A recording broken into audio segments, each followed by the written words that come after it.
You're saying your wife was out there. My wife and her dad were there soaking up the fun until it rained. Yes, that rain though, keeping things cool as we mentioned, but the countdown begins to triple digits. I know, and I hate to be breaking the news like this after such a fun story, triple digit heat. But right now is nice. You're stepping outside, 60s and low 70s across the board.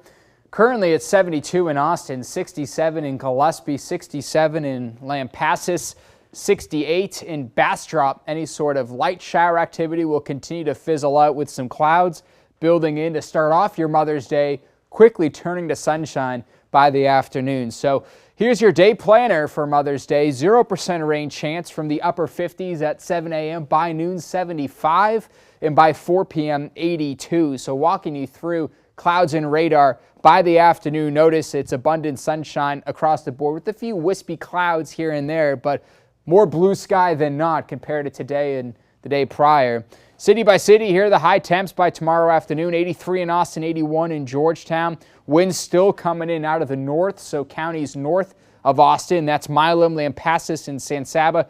Burnet will be a little cooler than down toward Hayes, Caldwell, and Fayette, where the mid-80s are possible. Rain chances at 0. Ridge builds in. Watch what happens. We're dry through most of the work week. 10% rain chance on Friday, maybe some storms on Saturday, but until then, we're going to be dry.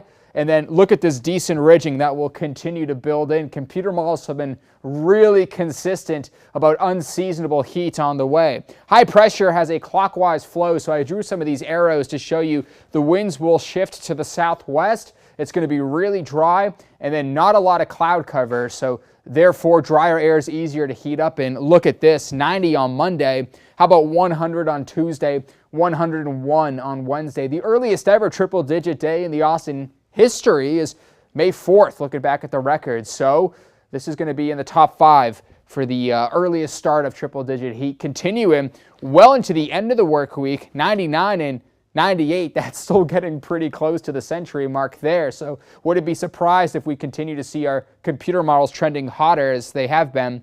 Now comparing the records to the forecast, notice on Tuesday, Wednesday, and Thursday, my high temperatures exceed the current record. So I anticipate 2, maybe 3 days where we set a new precedent here. Definitely heat wave criteria. Expected to possibly be seeing some heat advisories or extreme heat warnings. Now, the bottom line is have some sort of heat safety plan in place. That means checking on the sick and elderly neighbors, friends, and family you have, especially those without air conditioning. Never leave a child or a pet unattended in a car. If you're outdoors for work, take breaks pretty often and drink plenty of water and electrolytes. Down at the KXAN First Warning Weather app for the latest.